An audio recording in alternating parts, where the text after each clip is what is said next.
بسم اللہ الرحمن الرحیم۔ السلام علیکم۔ ہمارے چینل سیرت النبی میں آپ سب کا ویلکم کرتے ہیں۔ آپ سب سے گزارش ہے کہ ہمارے چینل سیرت النبی کو سپورٹ کیجیے اور زیادہ سے زیادہ اس ویڈیو کو امت مسلمہ تک پہنچائیے۔ بسم اللہ الرحمن الرحیم۔ حضرت ابو ذر غفاری رضی اللہ تعالیٰ کا اسلام۔ حضرت ابو ذر غفاری رضی اللہ تعالیٰ مشہور صحابی ہیں جو بعد میں بڑے زاہدوں اور بڑے علماء میں سے ہوئے۔ حضرت علی کرم اللہ وجہہ کا ارشاد ہے کہ ابو ذر رضی اللہ تعالیٰ ایسے علم کو حاصل کیے ہوئے ہیں جس سے لوگ عاجز ہیں، مگر انہوں نے اس کو محفوظ کر رکھا ہے۔ جب ان کو حضور اقدس صلی اللہ علیہ وسلم کی نبوت کی پہل خبر پہنچی تو انہوں نے اپنے بھائی کو حالات کی تحقیق کے واسطے مکہ بھیجا کہ جو شخص یہ دعوے کرتا ہے کہ میرے پاس وحی آتی ہے اور آسمان کی خبریں آتی ہیں، اس کے حالات معلوم کریں اور اس کے کلام کو غور سے سنیں۔ وہ مکہ مکرمہ آئے اور حالات معلوم کرنے کے بعد اپنے بھائی سے جا کر کہا کہ میں نے ان کو اچھی عادتوں اور عمدہ اخلاق کا حکم کرتے دیکھا اور ایک ایسا کلام سنا جو نہ شعر ہے نہ کاہنوں کا کلام ہے۔ ابو ذر رضی اللہ تعالیٰ کی اس محمل بات سے تشفی نہ ہوئی تو خود سامان سفر کیا اور مکہ پہنچے اور سیدھے مسجد حرام میں گئے۔ حضور اکرم صلی اللہ علیہ وسلم کو پہچانے نہیں تھے اور کسی سے پوچھنا مصلحت کے خلاف سمجھا۔ شام تک اسی حالت میں رہے۔ شام کو حضرت علی کرم اللہ وجہہ نے دیکھا کہ ایک پردیسی مسافر ہے۔ مسافروں کی، غریبوں کی، پردیسیوں کی خبرگیری، ان کی ضرورتوں کا پورا کرنا ان حضرات کی گٹھی میں پڑا ہوا تھا، اس لیے ان کو اپنے گھر لے آئے، میزبانی فرمائی، لیکن اس کے پوچھنے کی کچھ ضرورت نہ سمجھی کہ کون ہو، کیوں آئے۔ مسافر نے بھی کچھ ظاہر نہ کیا۔ صبح کو پھر مسجد میں آ گئے اور دن بھر اسی حال میں گزارا، یہ خود پتہ نہ چلا اور دریافت کسی سے کیا نہیں۔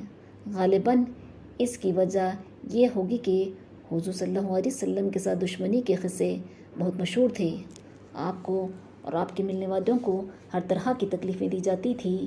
ان کو خیال ہوا کہ صحیح حال معلوم نہیں ہوگا اور بدگمانی کی وجہ سے مفت کی تکلیف علیحدہ رہی۔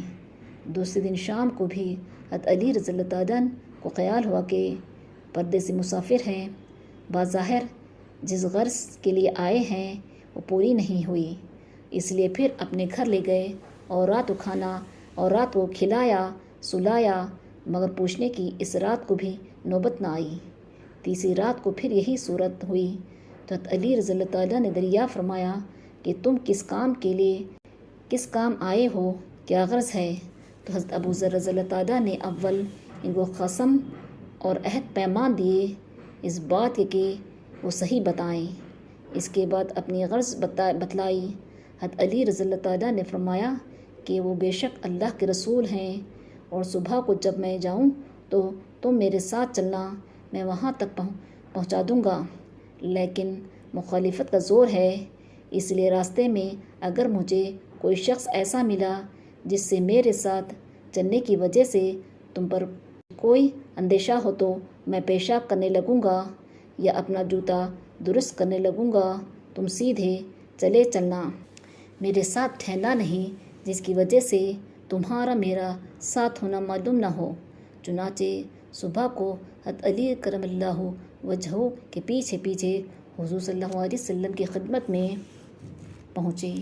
وہاں جا کر بات چیت ہوئی، اسی وقت مسلمان ہو گئے۔ حضور صلی اللہ علیہ وسلم نے ان کی تکالیف کے خیال سے فرمایا کہ اپنے اسلام کو ابھی ظاہر نہ کرنا، چپکے سے اپنے قوم میں چلے جاؤ، جب ہمارا غلبہ ہو جائے اس وقت چلے آنا۔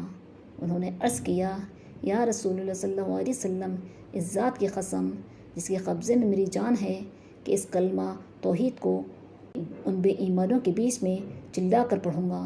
چنانچہ اسی وقت مسجد حرام میں تشریف لے گئے اور بلند آواز سے اشہد ان لا الہ الا اللہ و اشہد ان محمد رسول اللہ پڑھا۔ پھر کیا تھا، چاروں طرف سے لوگ اٹھے اور اس قدر مارا کہ زخمی کر دیا، مرنے کے قریب ہو گئے۔ حضور صلی اللہ علیہ وسلم کے چچا حضرت عباس رضی اللہ تعالیٰ عنہ جو اس وقت تک مسلمان بھی نہیں ہوئے تھے، ان کے اوپر بچانے کے لیے لیٹ گئے اور لوگوں سے کہا کہ کیا ظلم کرتے ہو، یہ شخص قبیلہ غفار کا ہے اور یہ قبیلہ ملک شام کے راستے میں پڑتا ہے، تمہاری تجارت وغیرہ سب ملک شام کے ساتھ ہے، اگر یہ مر گیا تو شام کا جانا آنا بند ہو جائے گا۔ اس پر ان لوگوں کو بھی خیال ہوا کہ ملک شام سے ساری ضرورتیں پوری ہوتی ہے، وہاں کا راستہ بند ہو جانا مصیبت ہے، اس لیے ان کو چھوڑ دیا۔ دوسرے دن پھر اسی طرح انہوں نے جا کر بآواز بلند کلمہ پڑھا اور لوگ اس کلمے کے سننے کی تاب نہ لا سکتے تھے، اس لیے ان پہ ٹوٹ پڑے۔ دوسرے دن بھی حضرت عباس رضی اللہ تعالیٰ نے اسی طرح ان کو بچا کر ہٹایا کہ تمہاری تجارت کا راستہ بند ہو جائے گا۔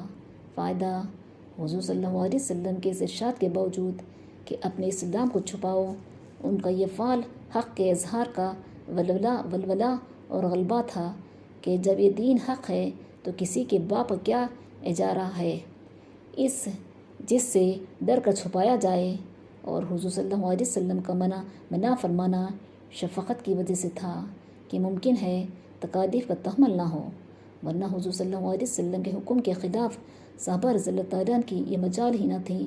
چنانچہ اس کا کچھ نمونہ مستقل باب میں آ رہا ہے۔